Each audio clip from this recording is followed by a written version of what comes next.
Hello students, आज की इस वीडियो में हम लोग डिस्कस करेंगे माइक्रोसॉफ्ट विंडोज़ के अंतर्गत आने वाले एक टॉपिक जो कि है वर्डपैड।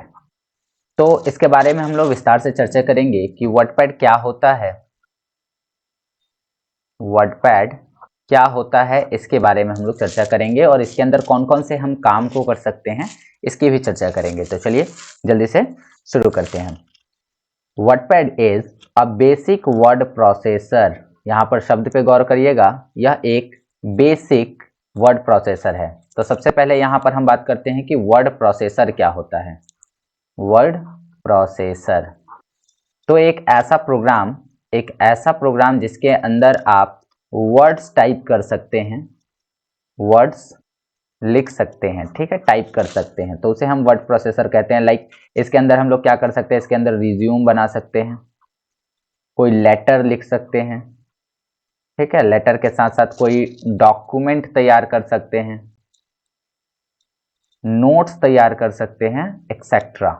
ठीक है, तो ऐसा कोई भी प्रोग्राम जो ये सारी फैसिलिटी आपको देता है, लेटर बनाने की, नोट्स बनाने की, बुक्स बनाने की, तो ऐसे प्रोग्राम को हम वर्ड प्रोसेसर की कैटेगरी में रखते हैं, जिसमें ज्यादातर काम जो है किसी वर्ड के ऊपर आधारित हो, ठीक है, टेक्स्ट के ऊपर आधारित हो।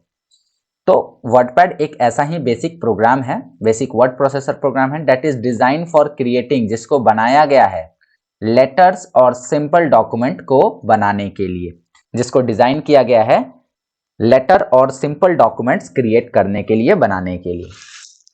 इन अ वर्ड प्रोसेसर प्रोग्राम, एक वर्ड प्रोसेसर प्रोग्राम के अंदर you can apply more formattings, आप बहुत सारी फॉर्मेटिंग्स कर सकते हैं, मतलब दूसरे प्रोग्राम्स की तुलना में आप इसमें बहुत ज़्यादा फॉर्मेटिंग कर सकते हैं। जैसे इसके पहले हमने नोटपैड को देखा, तो नोटपैड एक बेसिक टेक्स्ट एडिटर है, इसके अंदर वे कोई भी फैसिलिटी नहीं मिलेंगी जो कि आपको वर्डपैड में मिलेंगी, ठीक है। तो एक वर्ड प्रोसेसर प्रोग्राम के अंदर क्या होता है कि कुछ ज़्यादा फैसिलिटीज होती हैं एक टेक्स्ट एडिटर की तुलना में, ठीक है, and other actions data than a text editor, किसी टेक्स्ट एडिटर की तुलना में इसके अंदर ज़्यादा फॉर्मेटिंग और अलग अलग ऑप्शंस मौजूद होते हैं। तो अगर हम बात करें नोटपैड की, तो नोटपैड के अंदर आपको वो फीचर्स देखने को नहीं मिलते हैं जो फीचर्स आपको एक वर्ड प्रोसेसर यानी कि वर्डपैड के अंदर देखने को मिलेंगे। यानी हर वो काम जो आप नोटपैड में नहीं कर सकते थे, अब आप वो वर्डपैड में इजिली कर सकते हैं, ठीक है। तो इस तरह से हम कह सकते हैं कि वर्डपैड जो होता है नोटपैड का ही एक एडवांस रूप है, और चूंकि नोटपैड जो है वो एक टेक्स्ट एडिटर है, जबकि वर्डपैड जो है वर्ड प्रोसेसर प्रोग्राम है। अब यहां पर लिखा है अनलाइक नोटपैड, नोटपैड की तुलना में WordPad document can include rich formatting, WordPad के डॉक्यूमेंट में ज्यादा फॉर्मेटिंग्स होती हैं, एंड ग्राफिक्स, और ग्राफिक्स होती हैं, जैसे बोल्ड, आप नोटपैड में किसी भी वर्ड को, पर्टिकुलर वर्ड को जो है मोटा नहीं कर सकते हैं, इसमें कर सकते हैं। इटैलिक, तिरछा नहीं कर सकते हैं, इसमें कर सकते हैं। अंडरलाइनिंग नहीं कर सकते हैं नोटपैड में, यहाँ कर सकते हैं। टेक्स्ट का कलर भी आप यहाँ पर अप्लाई कर सकते हैं। यू कैन ऑल्सो लिंक और embedded object with your document, साथ ही साथ आप अपने डॉक्यूमेंट के साथ किसी दूसरे फाइल को लिंक करा सकते हैं, एम्बेड करा सकते हैं, ठीक है। जैसे किसी पिक्चर को डाल सकते हैं, किसी दूसरे ऑब्जेक्ट यानी कि किसी दूसरे प्रोग्राम में आप फाइल्स को बनाकर इसमें ऐड कर सकते हैं। ये सब कैसे होता है हम लोग आगे जानेंगे, ओके। वर्डपैड एक टेक्स्ट एडिटर है जो नोटपैड से कुछ ज्यादा लेकिन एमएस वर्ड से कुछ कम। देखिए अभी हम बात कर रहे हैं वर्ड प्रोसेसर की, तो वर्ड प्रोसेसर के अंदर ऐसा नहीं है कि वर्डपैड अकेला है। वर्ड प्रोसेसर में बेसिक वर्ड प्रोसेसर कौन है, तो बेसिक वर्ड प्रोसेसर है हमारा वर्डपैड, ठीक है। लेकिन एडवांस वर्ड प्रोसेसर कौन है, तो एडवांस वर्ड प्रोसेसर है हमारा एमएस वर्ड, जो कि आपको आगे पढ़ना है ऑफिस पैकेज के अंतर्गत, ठीक है। तो आप समझ गए कि वर्ड प्रोसेसर में वर्डपैड जो है आपका बेसिक वर्ड प्रोसेसर है, जबकि एमएस वर्ड जो है एडवांस वर्ड प्रोसेसर प्रोग्राम होता है। तो यही कहा जा रहा है कि इसमें जो है नोटपैड की तुलना में ज्यादा ऑप्शन होते हैं, लेकिन एमएस वर्ड की तुलना में इसमें बहुत कम ऑप्शन होते हैं, ठीक है, कुछ विशेषताओं के साथ डॉक्यूमेंट बनाने में सहायक है। वर्डपैड विंडो के हर संस्करण में सम्मिलित होता है, संस्करण बोले तो वर्जन, ठीक है, वर्जन। तो वर्डपैड जो है आप विंडोज का कोई भी वर्जन ले लो, चाहे आप विंडो 7 ले लो, विंडो 7, 8, 8.1, 10 या 11 सब में आपको जो है वर्डपैड इजीली मिल जाएगा। इसको आपको कहीं बाहर से इंस्टॉल करने की जरूरत नहीं होती है, ठीक है। क्योंकि ये विंडो एक्सेसरीज के अंतर्गत आती है। विंडो एक्सेसरीज का मतलब वे सभी प्रोग्राम जो विंडो इंस्टॉल करते ही आपको मिल जाते हैं। तो इस वजह से इसके अंदर कि इसको आपको कहीं से इंस्टॉल करने की जरूरत नहीं होती है। ये विंडो के हर वर्जन में अवेलेबल होता है। वर्डपैड डॉक्यूमेंट में कई तरह की फॉर्मेटिंग की जा सकती है, ठीक है। इसमें मोर फॉर्मेटिंग ऑप्शंस, जैसे कि हाईलाइट कर सकते हैं आप टेक्स्ट को, बुलेट लगा सकते हैं। बुलेट का मतलब होता है ऐसे निशान बना के कि ऐसे पॉइंट दे देकर आप चीजों को लिख सकते हैं, इसे हम बुलेट कहते हैं। और वही अगर 1 2 3 4 ऐसे नंबरिंग दे के लिखते हैं, दैट्स कॉल्ड नंबरिंग। तो बुलेट और नंबरिंग आप इसमें लगा सकते हैं। और साथ ही साथ आप इसके अंदर अलग अलग कलर भी डाल सकते हैं।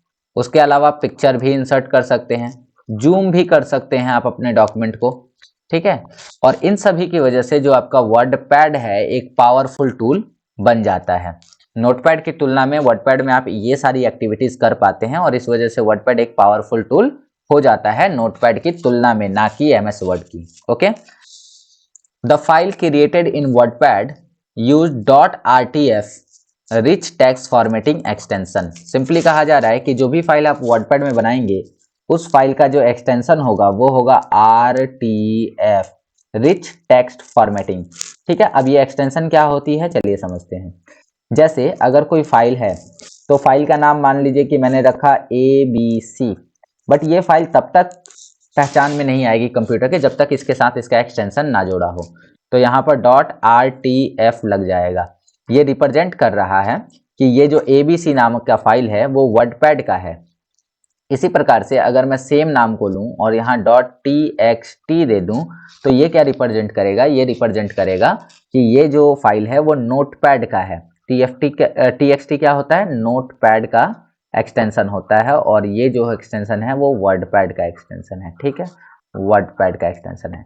अगर मैं बात करूं abc.mp3 अगर मैं यहाँ पे कर दूं तो mp3 किसको रिप्रेजेंट करता है, ऑडियो फाइल को, ठीक है। mp3 जो है ऑडियो को रिप्रेजेंट करता है या म्यूजिक को रिप्रेजेंट करता है। तो जो भी एक्सटेंशन है वो फाइल की पहचान होती है कि वो फाइल किस एप्लीकेशन का है, किस प्रोग्राम का है। ओके, तो उसी तरह से हमने क्या जाना कि वर्डपैड में अगर कोई फाइल हम बनाते हैं तो उसका एक्सटेंशन RTF होगा। ओके, तो अब हम लोग बात करेंगे कि वर्डपैड को स्टार्ट कैसे करना है। वर्डपैड को अगर आप अपने कंप्यूटर में स्टार्ट करना चाहते हैं तो उसके लिए आपको कुछ स्टेप फॉलो करने पड़ेंगे। स्टेप सिंपल सा है, आपको सीधा स्टार्ट बटन पे क्लिक करना है, फिर आपको मिलेगा विंडो एक्सेसरीज और उस विंडो एक्सेसरीज पे क्लिक करके आप वर्डपैड को चुन सकते हैं, ठीक है। कैसे करना है, तो यहाँ पर कॉर्नर में आप देख सकते हैं कि एक स्टार्ट का बटन दिया हुआ है, यहाँ पर आपको करना है क्लिक। इसके बाद जो लिस्ट आएगा उसमें से आपको चुनना है विंडोज एक्सेसरीज और उसको चुनने के बाद आपके सामने वर्डपैड नाम का एक प्रोग्राम दिखाई देगा। उस वर्डपैड नाम के प्रोग्राम पे क्लिक करके उसे ओपन कर लेना है। दूसरा भी तरीका है, आप विंडो बटन के साथ R बटन दबा के रन को एक्टिवेट कर सकते हैं और जब रन एक्टिवेट हो जाएगा तो उसके ओपन बॉक्स में आप वर्डपैड डाल सकते हैं। वर्डपैड डालने के बाद में आप या तो वर्डपैड डाल सकते हैं या तो राइट लिख सकते हैं। दोनों में से कोई एक लिखने के बाद आपको सिंपली ओके पे क्लिक करना होगा या इंटर बटन कीबोर्ड से प्रेस करना होगा, ठीक है। तो चलिए दोनों को अभी हम लोग करके देख लेते हैं कि कैसे ये काम करता है। तो सबसे पहले यहाँ पर आपको क्या करना है कि स्टार्ट बटन पे क्लिक करना है। तो स्टार्ट बटन यहाँ पर देख सकते हैं लेफ्ट कॉर्नर पे होता है। तो यहाँ पर स्टार्ट बटन पे आपको करना है क्लिक। जैसे ही आप क्लिक करेंगे आपके सामने पूरा लिस्ट आ जाएगा। इस लिस्ट में आपको खोजना है विंडो एक्सेसरीज कहाँ है। विंडो एक्सेसरीज आप जब खोजेंगे तो W से है तो चूंकि नीचे रहेगा और आप देखिए यहाँ पर विंडो एक्सेसरीज दिया हुआ है। इस विंडो एक्सेसरीज पे आपको टच करना है, कि क्लिक करना है। क्लिक करने के बाद चूंकि वर्डपैड फिर W से है तो फिर वो भी आपको नीचे ही मिलेगा। तो यहाँ पर आप देख सकते हैं कि वर्डपैड नाम का प्रोग्राम दिख रहा है। तो इस पे बस क्लिक करेंगे और वर्डपैड जो है वो ओपन हो जाएगा। तो सिंपली ये थोड़े से समय के बाद में ओपन हो जाता है। तो एक तरीका तो हमने देख लिया कि वर्डपैड को कैसे ओपन करना है। वर्डपैड को ओपन कैसे करते हैं ये हमने जान लिया। अभी बंद कर लेते हैं फिलहाल इस वर्डपैड को। दूसरा तरीका क्या लिखा हुआ है, दूसरा तरीका लिखा है कि आपको रन करना है विंडो के साथ R दबा के, फिर जो डायलॉग बॉक्स आएगा उसमें वर्डपैड या राइट लिखकर ओके करना है। तो चलिए हम भी करते हैं। कीबोर्ड से हमने विंडो के साथ R बटन को प्रेस किया इतना करने के बाद आपके सामने एक रन का डायलॉग बॉक्स आ गया होगा, यहाँ पर देख सकते हैं रन लिखा होगा और इसमें लिखा है ओपन। इसके ओपन में आपको ये वाला जो बॉक्स दिख रहा है, यहाँ पर या तो आप वर्डपैड लिखेंगे या तो राइट लिखेंगे, दोनों में से कोई एक चीज आपको यहाँ पर लिखनी होगी और लिखने के बाद में सिंपली आपको यहाँ ओके पर क्लिक करना होगा या एंटर बटन दबाना होगा। तो चलिए हम लोग लिखते हैं इसके अंदर हम लिखते हैं WORDPAD, वर्ड पैड लिख दिया और सिंपली आपको यहाँ पर ओके पे क्लिक करना है या फिर एंटर बटन कीबोर्ड से दबा देना है। तो ऐसा करने के साथ ही आपका वर्डपैड ओपन हो जाएगा। तो उम्मीद करता हूं कि आपको ये चीजें समझ में आ गई कि वर्डपैड को खोलना कैसे है। खोलने के बाद हो सकता है कि आप जब वर्डपैड को खोलते हैं तो वो छोटा सा दिखाई दे, कुछ इस प्रकार से स्क्रीन पर आधा दिखाई दे। तो इसको फुल स्क्रीन का करने के लिए आप इन तीनों बटन में से बीच वाला बटन चूज कर सकते हैं। इस बटन का नाम होता है मैक्सिमाइज बटन। इस बटन पे क्लिक करके आप क्या कर सकते हैं कि किसी भी विंडो को बड़ा कर सकते हैं। और एक होता है मिनिमाइज बटन, इसका काम होता है किसी भी विंडो को टास्क बार पे छुपा देना। जैसे ही आप इस पे क्लिक करेंगे तो ये आपका जो वर्डपैड है वो नीचे टास्क बार पे चला गया है। आप यहाँ पर देख सकते हैं टास्क बार के ऊपर ये चीजें यहाँ पर आ गया होगा, यहाँ टास्क बार पे आ गया है। और अब इस पे वापस क्लिक करके आप इसे खोल सकते हैं। उसी प्रकार से अगर बंद करना होगा तो यहाँ आप क्लिक करके इसे क्लोज कर सकते हैं। तो उम्मीद करता हूँ कि आपको ये चीजें समझ में आ गई कि कैसे आपको MS वर्डपैड को खोलना है। ओके, चलिए तो आगे बढ़ते हैं। जब आप वर्डपैड को सक्सेसफुली खोल लेंगे तो उसके बाद आपको यहाँ पर उसके इंटरफेस को समझना होगा। वर्डपैड को सक्सेसफुली खोल लेने के बाद में हम समझेंगे कि उसके अंदर कौन कौन सी चीजें हैं, किसको क्या कहा जाता है। तो सबसे हम लोग क्या करते हैं कि चलिए उसके इंटरफेस को समझ लेते हैं। पहले यहाँ पर एक डायग्राम दिया हुआ है, इस डायग्राम के माध्यम से इसे समझेंगे, फिर प्रैक्टिकली हम समझेंगे। ओके, तो डायग्राम में आप देख सकते हैं कि यहाँ पर ये जो ऑप्शंस दिए हुए हैं, 3 या 4 ऑप्शन यहाँ पर जो पूरा दिख रहा है, इस एरिया को कहा जाता है quick access tool bar. Quick access tool bar जहाँ के ऑप्शन क्विकली एक्सेस हो सकते हैं, इसी वजह से इस एरिया को क्विक एक्सेस टूल बार कहते हैं, मतलब जल्दी से एक्सेस होने वाला टूल बार।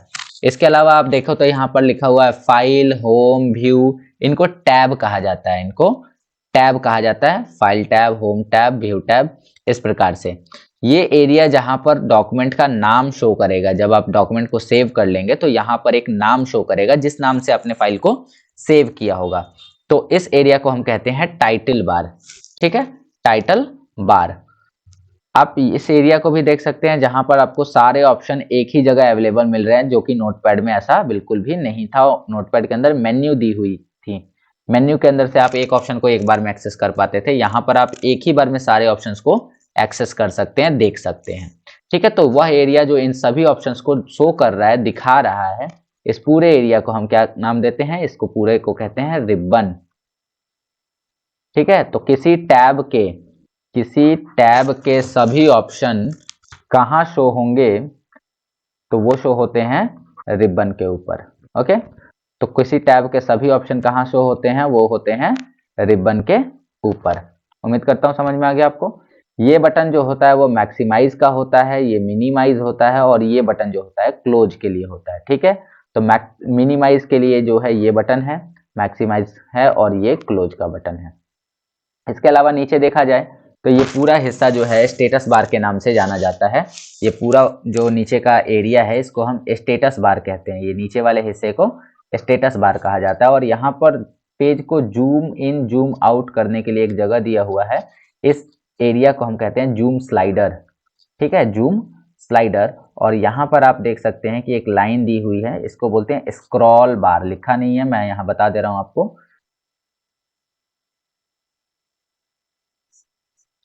इसे कहते हैं स्क्रॉल बार। इसका काम क्या होता है, इसका काम होता है पेज को लेफ्ट राइट स्क्रॉल करना, साथ ही साथ इधर अगर स्क्रॉल बार आपको दिया होगा तो इसका भी काम क्या होता है, पेज को अप डाउन। इसी आधार पर जो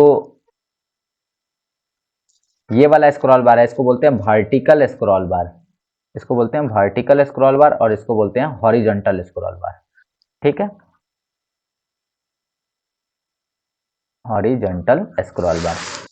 तो उम्मीद करता हूं कि आपको ये पूरा डायग्राम समझ में आ गया है, और बीच का एरिया जो है वर्किंग एरिया कहलाता है। तो चलिए इसको प्रैक्टिकली समझते हैं। सबसे पहले हम जानते हैं कि कैसे इसको खोलना है। तो खोलने के लिए सिंपली आपको जाना कहाँ पर है, जाना है स्टार्ट बटन पे। स्टार्ट बटन पे जाने के बाद में आपको इसे स्क्रॉल करना है और जाना है विंडोज एक्सेसरीज में। ठीक है, विंडोज एक्सेसरीज में आपको जाना है। विंडोज एक्सेसरीज में जाने के बाद में आप डायरेक्टली यहाँ वर्डपैड को खोल सकते हैं। आप चाहें तो सिंपली इसको सर्च करके भी खोल सकते थे। ओके, तो ये वर्डपैड खुल गया है और अब मैं आपको एक एक चीजें यहाँ पर शो करा देता हूँ। तो अगर आप देखो तो ऊपर यहाँ पर जो हिस्सा दिया है, इस हिस्से को हम लोग क्या कहते हैं, इस हिस्से का नाम है क्विक एक्सेस टूल बार। ये वाला जो हिस्सा आप देख रहे हैं यहाँ पर, इसे कहते हैं क्विक एक्सेस टूल बार। और बगल में जो लिखा है डॉक्यूमेंट वर्डपैड, इसे कहते हैं टाइटल बार। टाइटल बार जहां पे डॉक्यूमेंट का टाइटल शो होता है। उसके अलावा आप देखो यहाँ पर फाइल, होम, व्यू, इन तीनों को सम्मिलित रूप से क्या कहते हैं, टैब कहते हैं। यह हिस्सा जहां पर ये सभी ऑप्शन एक साथ मौजूद है, इस पूरे हिस्से को हम कहते हैं रिबन। ठीक है, उसके अलावा यहां पर आप देख सकते हैं रिबन को हाइड करने के लिए जगह दिया है, इसको बोलते हैं हाइड रिबन। ठीक है, हाइड या अनहाइड, हाइड अनहाइड रिबन। उसके अलावा यहाँ पर जो बटन दिया है, इसको मिनिमाइज, इसको मैक्सिमाइज, इसको क्लोज। ठीक है, इसके अलावा यहाँ पर ये जो आप देख रहे हो व्हाइट वाला जो हिस्सा है, इसको हम कहते हैं रूलर, इसको रूलर कहते हैं। ठीक है, यहाँ पर जूम स्लाइडर है, इसको क्या कहा जाता है, इस हिस्से को कहते हैं जूम स्लाइडर। उसके अलावा ये पूरे पेज को कहते हैं वर्किंग एरिया।